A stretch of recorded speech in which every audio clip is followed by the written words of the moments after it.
মান্না ভাই তো আমার পছন্দের নায়ক। মান্না ভাইয়ের এই হঠাৎ করে চলে যাওয়াটা আসলে মেনে নেওয়ার মতো না। ওনাকে এখনও মিস করি। ওনার কারণে ইন্ডাস্ট্রিটাই চেঞ্জ হয়ে গেছে। আমরাও অনেক কাজ কমিয়ে দিয়েছি। শাবনূর আপু আপনাকে ফোনে কি নামে ডাকে? পূর্ণি ডাকে। পূর্ণি ডাকে। মান্না ভাই তো আমার পছন্দের নায়ক এবং আমি মনে হয় বেশিরভাগ ইন্টারভিউ সময় মান্না ভাইয়ের নামটি বেশি আনি, কারণ উনি অনেক সিনিয়র ছিলেন এবং একটা জুনিয়র আর্টিস্টকে কীভাবে স্ক্রিনের সামনে ইজি করতে হয় সেটা মান্না ভাই করেছিলেন। এরপর না আমাদের মধ্যে একটা বন্ধুত্বপূর্ণ সম্পর্ক হয়ে গিয়েছিল।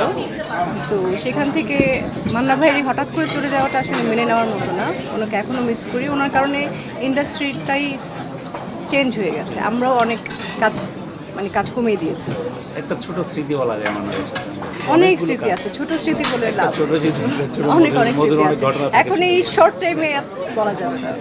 ছোট করে একটু জানতে চাইবো যে সোশ্যাল মিডিয়ায় দু একদিন যাবত দেখছি যে ভিলেন চরিত্রে অভিনয় করতে চান পূর্ণিমা, আসলে এর সত্যটা কতটুকু এবং যদি এটা সত্য হয়ে থাকে সেই পিছনের কারণটা যে হঠাৎ ডিফারেন্ট ধর্মী এই ক্যারেক্টার বেছে নিলেন?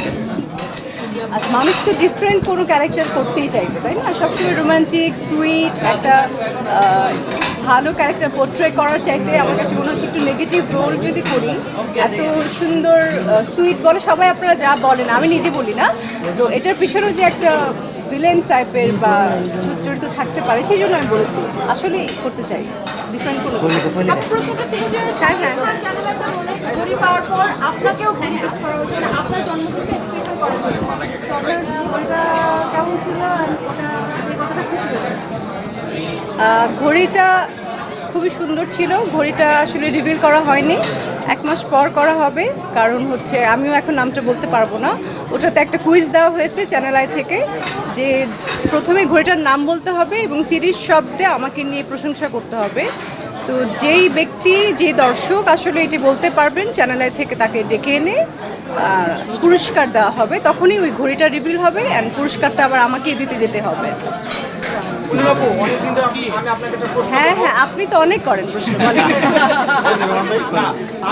আমি সহ মানে অগণিত দর্শক পূর্ণিমার শাবনূর জুটিকে পছন্দ করতে একই সিনেমা থেকে, সেটা আরেকটা বাস্তব প্রমাণ পাচ্ছি যখন আপনারা সোশ্যাল মিডিয়াতে ভিডিও দেন, প্রচুর ভাইরাল হয়, প্রচুর দর্শকরা দেখেন। একটাই লাইভ হয়েছে, ওইটাই মনে করেন আগে কয়েকবার আসলো, মানে দেখতেই চাইছো। শাবনূর আপু আপনাকে ফোনে কি নামে ডাকে? পূর্ণি ডাকে। পূর্ণি ডাকে। যে পূর্ণিমাপুর আমি লাস্ট একটা কোশ্চেন করব, সেটা হচ্ছে এটাই লাস্ট তো একদম। আপনি হচ্ছেন আমি আর বেশিক্ষণ নাই, বলেন। আপনি অ্যাকশন বলেন, রোমান্টিক বলেন, সব ধরনের সিনেমায় অভিনয় করেছেন, একজন ন্যাশনাল অ্যাওয়ার্ডস উইনার অ্যাক্ট্রেস। জি, দর্শকরা না বারবার আপনার কাছে সেই পূর্ণিমাকে চায়। তো পূর্ণিমা আপুকে মনে হয় না যে একটা সিনেমা এই দর্শকদের পছন্দ করছেন, আপনার কষ্ট লাগে না? আমি তো চাই, আপনি যেরকম চান আমিও তো চাই। তো এখন প্রডিউসার, ডিরেক্টর, একটা টিম থাকতে হবে তো এটা নিয়ে চিন্তা ভাবনা করার জন্য, তাই না? আমি একা চিন্তা ভাবনা করলে হবে না। আপনিও চাচ্ছেন, আমিও চাচ্ছি, কিন্তু আগে তো আসলে ইন্ডাস্ট্রিটা অনেক বিশাল বড় ছিল, এখন কয়েকটা ভাগ হয়ে গিয়েছে, বিভক্ত হয়েছে। কিছুটা ওটিটি, কিছুটা হচ্ছে এফডিসি, কিছুটা আবার কলকাতার, 3 ভাগে ভাগ হয়েছে। এখন আসলে কারা কোন সময় কোন দিক দিয়ে কাজ করছে বা কাকে চাইছে সেটা হচ্ছে তাদের উপর ডিপেন্ড করে। আমি তো চাই কাজ করতাম, তো বলছি।